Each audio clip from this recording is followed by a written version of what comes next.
ஆதி ஊருக்கு கிளம்பிட்டு இருக்காரு. ஆதிக்கு அங்க போகவே மனசுல. இப்பதான் கல்யாணம் ஆகி கொஞ்ச நாள் தான் ஆகுது. அதுக்குள்ள ஊருக்கு மீட்டிங்காக போறாரு. பிசினஸ் மீட்டிங்க்கு போகணுமா அப்படின்னு சொல்லி ரொம்ப ஃபீல் பண்ணிக்கிட்டு இருக்காரு. பாரதியும் ஆறுதல் சொல்லி போயிட்டு வாங்க.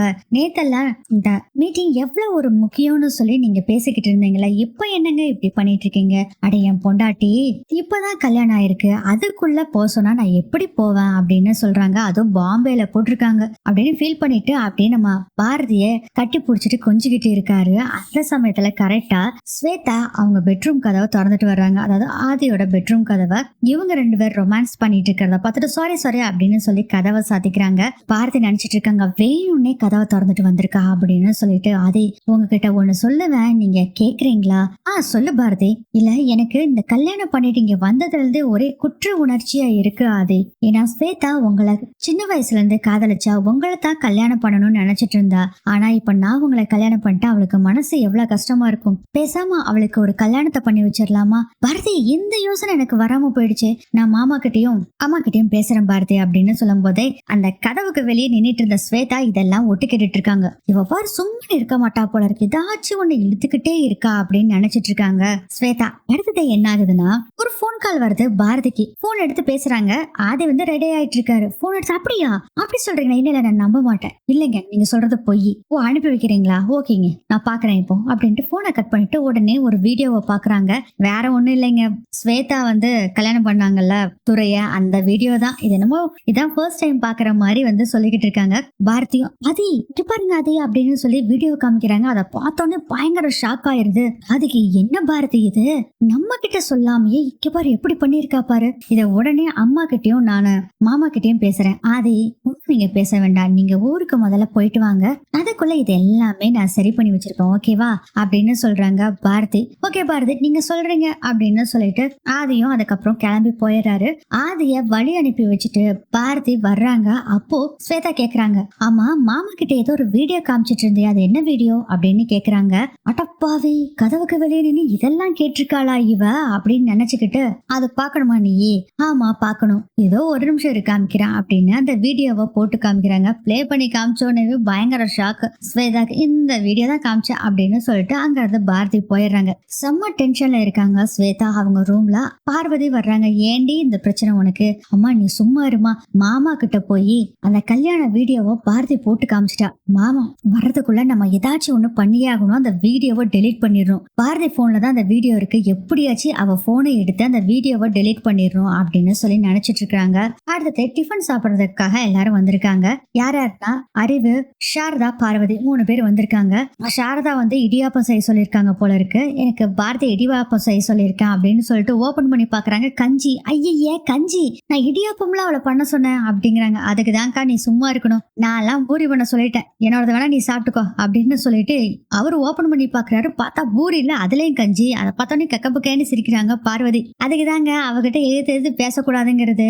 சரி நானு மட்டன் பாயாவும் இட்லியோ தோசை ஏதோ ஒண்ணு செய்ய சொல்லியிருப்பாங்க போல இருக்கு, செய்ய சொல்லியிருக்கேன், என்னோட வேணா சாப்பிட்டுக்குங்க அப்படின்னு அவங்களும் அவங்களோட அந்த பவுல ஓபன் பண்ணி பாக்குறாங்க. அதுலயும் கஞ்சியா இருக்குது. பார்த்து பயங்கர கோபம் வந்துருது. சாரதா பாரதியை கூப்பிடுறாங்க. என்ன இது கஞ்சி?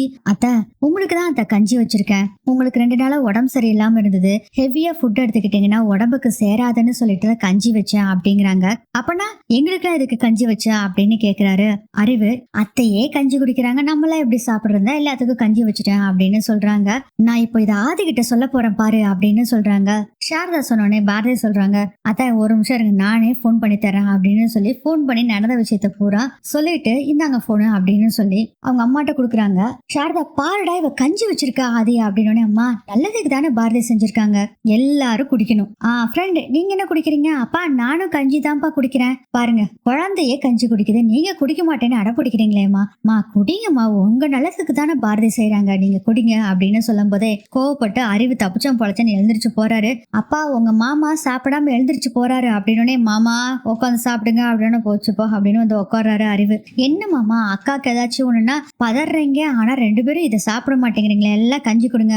பாரதி நீ வீடியோ எடுத்து எனக்கு அனுப்பி இவங்க சாப்பிடுறத அப்படின்னு சொல்றாங்க. சரிங்க அப்படின்னு சொல்லிட்டு இவங்க எல்லாம் கஞ்சி சாப்பிடுறத வீடியோ எடுத்து அனுப்புறாங்க பாரதி. அடுத்ததே நம்ம பாரதி வந்து கோயிலுக்கு போயிடுறாங்க. ஸ்வேதா பாரதி எங்க அவன் போனை எடுக்கலாம்னு சொல்லிட்டு மாடிக்கு வர்றாங்க. அங்க பார்த்தா தமிழ் பாப்பா கேம் விளையாண்டு இருக்காங்க. உன் அம்மா எங்க அப்படின்னு கேக்குறாங்க. என் அம்மா கோயிலுக்கு போயிருக்காங்க. ஓ அப்படியா, சரி சரி, என்ன கேம் விளையாண்டுட்டு இருக்கியா அப்படிங்கிறாங்க. ஆக்சுவலா கேம் விளையாண்டு இருக்கிறாங்களான்னு கேக்குறப்பயே பயந்துக்கிறாங்க தமிழ். இங்க பாரு, என்ன எதுக்கு பார்த்து பயப்படுற, அன்னைக்கு ஏதோ கோவத்துல பேசிட்டேன் தமிழ், சாரி அப்படின்னு சொல்றாங்க. பரவாயில்ல ஆண்டி அப்படின்னு தமிழும் சொல்றாங்க. அப்புறம் தமிழ் பக்கத்துல உட்காந்துக்கிட்டு என்ன கேம் விளையாண்டுட்டு இருக்கியா அப்படி இப்படின்னு பேசிட்டு இருக்காங்க. ஆமா ஆண்டி அப்படின்னு சொல்லிட்டு இருக்காங்க. அப்போ சரி, நீ உன் அப்பா கிட்ட தான் ஃப்ரெண்ட் ஆவியா, என்கிட்ட ஃப்ரெண்ட் ஆக மாட்டியா அப்படிங்கிறாங்க. அது என்னோட அப்பா, நான் ஃப்ரெண்ட் ஆவேன், உங்ககிட்ட எல்லாம் அப்படிலாம் பண்ண மாட்டேன் அப்படின்னு சொல்றாங்க தமிழ். குட்டிச்சாத்தான் எப்படி பேசுது பாரு அப்படின்னு மனசுக்குள்ள நினைச்சுக்கிட்டு அப்படியே சிரிச்சுக்கிட்டே, சரி போன்ல என்ன பார்த்துட்டு இருக்க அப்படின்னு அந்த போனை பத்தியே சுத்தி சுத்தி பேசிட்டு இருக்கிறத பார்த்துட்டு, ஆண்டி நீங்க என்ன கேட்க வரீங்கன்னு எனக்கு நல்லாவே புரிஞ்சிருச்சு, என்னோட போனு தான் உங்களுக்கு இப்ப வேணும், அதுக்கு தானே கேக்குறீங்க. ஆமா ஆமா, குடுக்குறிய போனை, இதோ தர்றேன் ஆண்டி அப்படின்னு போனை கொடுக்குறாங்க.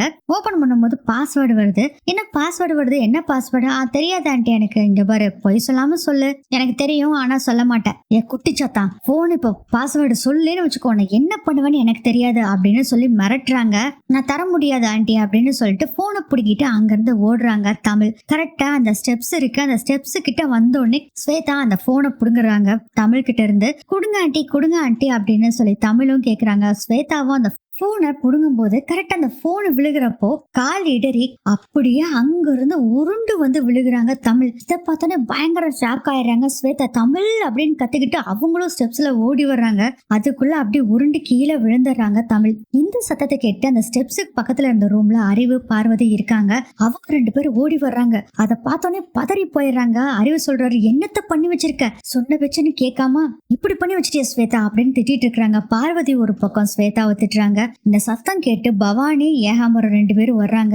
ஐயோ, தமிழை புடிச்சு தள்ளி விட்டுட்டியா, ஏன் ஸ்வேதா இப்படி பண்ற அப்படின்னு சொல்றாங்க. இல்ல நான் ஒண்ணும் பண்ணல அப்படின்னு சொல்லி ஸ்வேதா சொல்றாங்க. இவங்களாம் சத்தம் போடுறத பார்த்துட்டு ரூம்ல இருந்த சாரதா ஓடி வர்றாங்க. என்னாச்சுன்னு ஓடி வர்றாங்க. பார்த்தா தமிழ் கீழே கிடக்கிறத பார்த்து பதறி போயிடுறாங்க.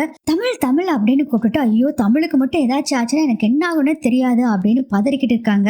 அப்போ அறிவு சொல்றாரு, ஏன் ஸ்வேதா இப்படி பண்ண, நான் பொறுமையாருன்னு 100 தடவை சொல்லியிருப்பேன், எத்தனை தடவை சொல்லியிருப்பேன், ஒரு பேச்சுனாச்சு என்னோடத கேக்குறியா ஸ்வேதா, இப்ப பாரு என்ன ஒரு நிலைமைக்கு கொண்டு வந்து விட்டுருக்கேன்னு. பார்வதி அந்த தண்ணி எடுத்துட்டு வா, கொஞ்சம் எழுந்திருக்கிறாளான்னு பாக்கலாம் அப்படின்னு சொல்றாங்க. சரின்னு சொல்லிட்டு இவங்களும் தண்ணி எடுத்துட்டு வந்து கொடுக்குறாங்க. தண்ணீர் தெளிச்சு பாக்குறாங்க, எதுக்கும் வேலைக்காகல, இனி நம்ம வெயிட் பண்ணக்கூடாது, ஹாஸ்பிட்டல் தூக்கிட்டு போயிடலாம் அப்படின்னு சொல்லிட்டு தமிழை தூக்கிட்டு அறிவுதான் அந்த தமிழை தூக்கிட்டு வேகமா போறாங்க. பின்னாடி இவங்க எல்லாரும் ஓடி வர்றாங்க. கரெக்டா வீட்டோட ஸ்டெப்ஸை விட்டு இறங்கி வர்றாங்க.